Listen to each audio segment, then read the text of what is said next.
Datuk, ini ruangan apa segmen kita mengimbau kenangan silam. Ya.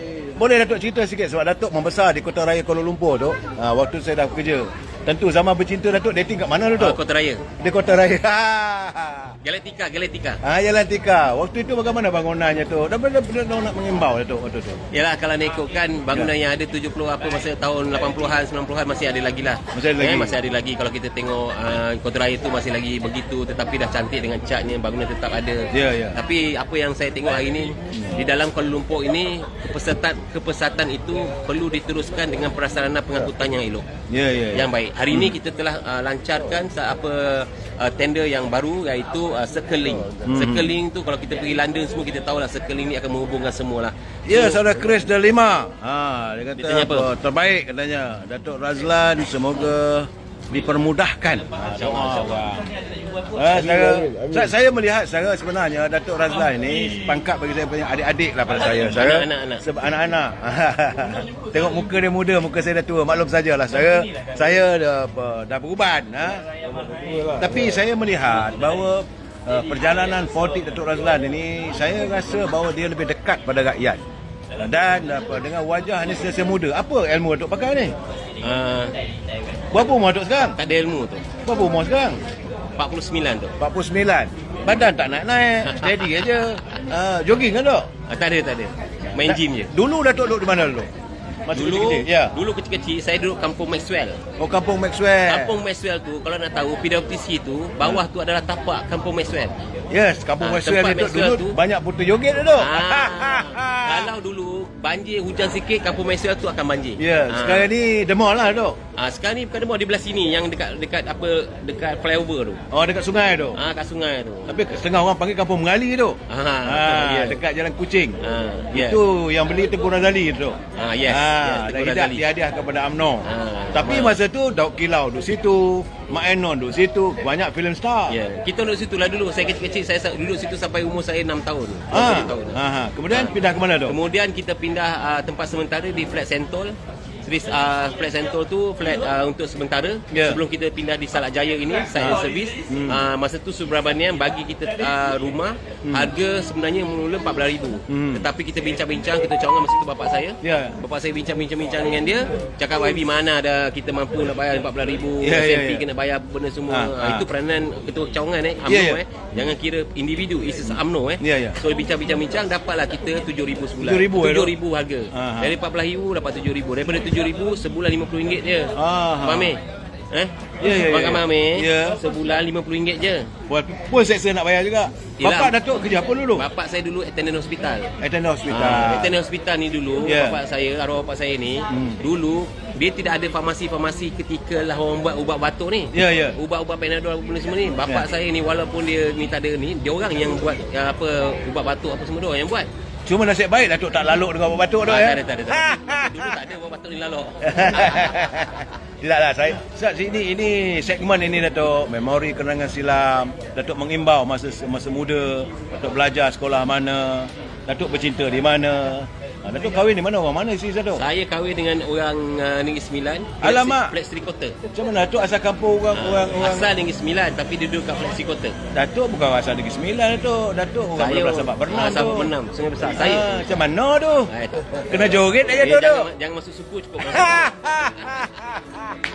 Saudara, ini bicara kita petang-petang begini. Sementara saya menanti untuk meneruskan mesyuarat apa semua. Kita bertanya juga, rupanya Datuk Razlan ni dia kena masuk suku tapi tak masuk suku. Doge tu. Kita masuk penuh. Saya inilah pimpinan di Bagan Seputih, ada calon ketua bahagian. Mudah-mudahannya saudara. Masa berkuasa ni Din Syarifuddin dia kata masa berkuasa lupa diri. Semua parti sama aja. Kalau menang nak buat tu, nak buat ini. Bila dah menang hilang semua janji. Macam mana Dok? Tak, Abang Din pun tak fair lah cakap macam tu Ya. Kalau dia kategorikan semua orang politik tu begitu maksudnya tidak adalah pembangunan dasar, PTPTN, beasiswa, MARA, tak ada macam tu. Jadi dia kadang-kadang benda ni personal. Ni kadang-kadang personal. Bagi pandangan saya, apa yang pemimpin buat ni kadang-kadang tak cukup masa. anak pun tak tengok, bini pun tak tengok Tapi apabila ada tumahan-tumahan macam ni, bila kita check, ianya kebanyakannya is all to personal. It's a personal matter. Tapi kalau kita nak tengok pembangunan, kita bangunkan seperti biasa. Kena fahamlah kalau jadi pemimpin negara ini, apa saja pembangunan yang kita buat mesti kena tengok kantong.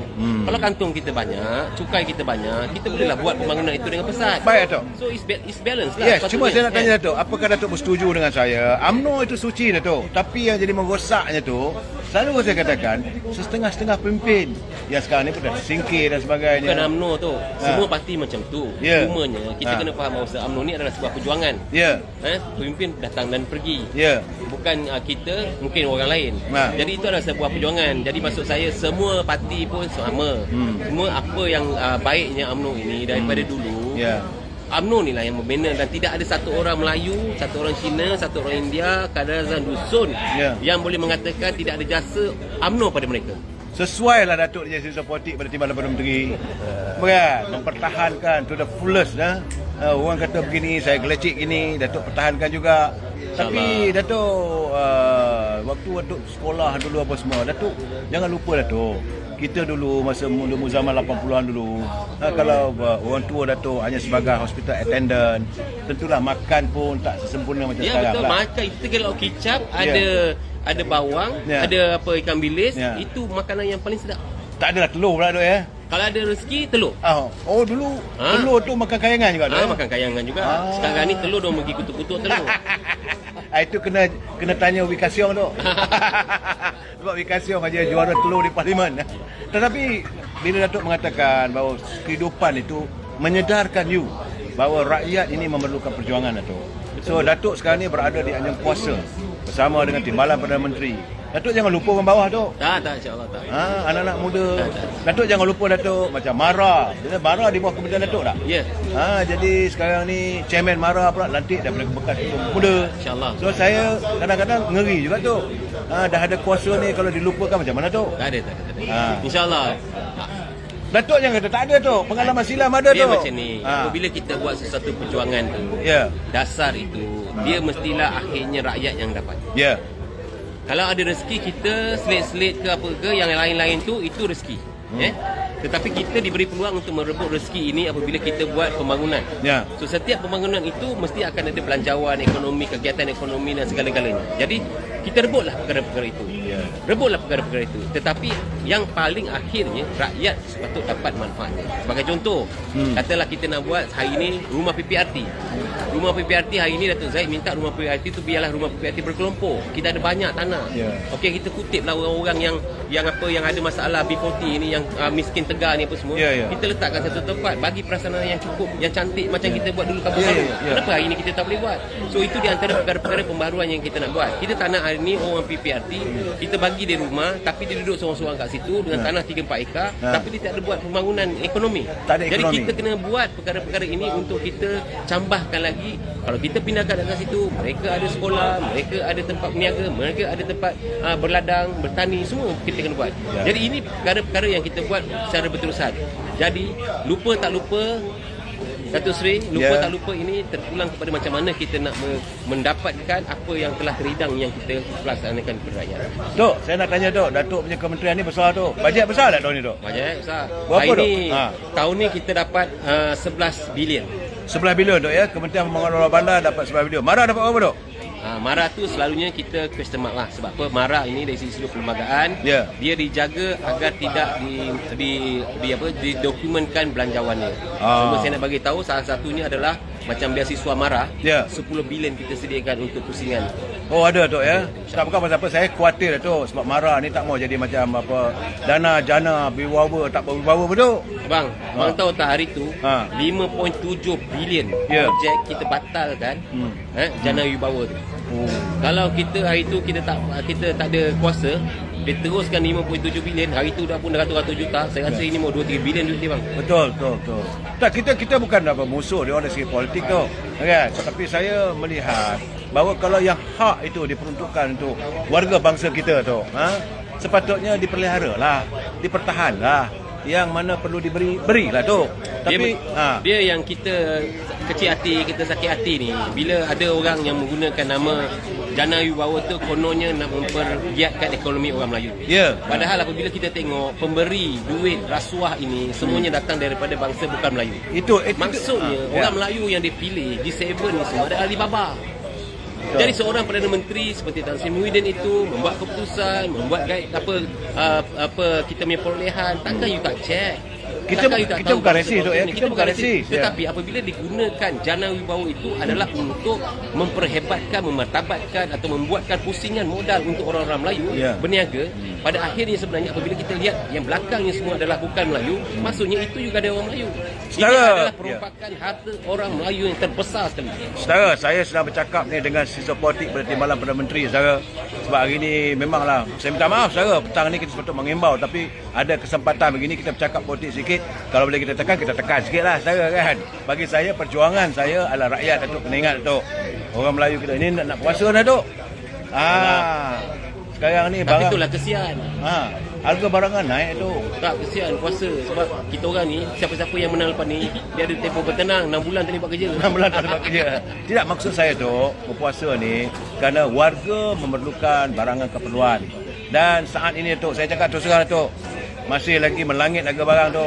Harga telur masih lagi, harga ikan, sayur. Datuk, sayur. Dulu Datuk boleh makan ikan dengan kicap. Sekarang ni takut Datuk rakyat kita makan kicap je Datuk. InsyaAllah lah, kita ada akta untuk barangan asas ni. Jadi saya rasa musim-musim perayaan ini, terutamanya bila masuk bulan puasa ni, perkara itu akan diaktifkan dan insyaAllah kita akan dapat memberi sedikit kelegaan kepada rakyat. Ini kita doa lah sama-sama agar kita dapat mengurangkan lagi kos bebanan rakyat ya.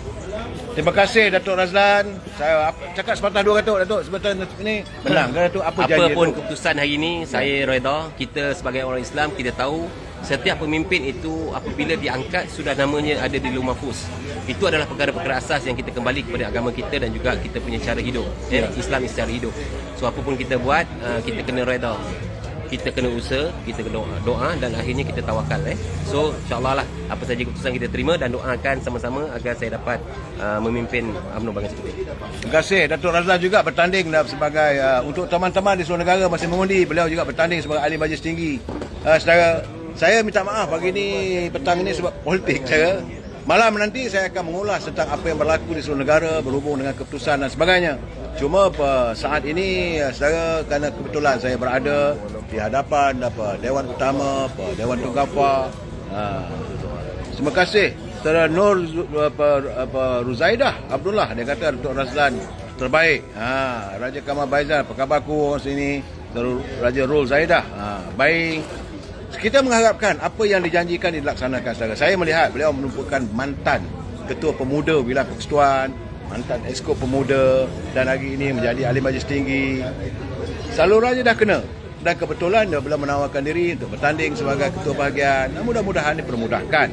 Bagi saya satu saja saudara, asalkan matlamatnya demi perjuangan bangsa kita, demi agama, bangsa dan tanah air kita, kita tetap akan menyokong siapa saja saudara. Bagi saya yang paling penting, rakyat mesti dijaga, rakyat mesti dipelihara. Hak rakyat jangan sesekali dipermainkan, jangan dipersendakan perasaan rakyat. Rakyat adalah segala-galanya. Jangan bila sampai musim mengundi, rakyat adalah raja. Lepas mengundi, rakyat jadi hamba. Saudara, kita jumpa lagi malam nanti. Wabillahi taufiq wal hidayah. Assalamualaikum warahmatullahi taala wabarakatuh. Selamat petang, selamat beristirahat.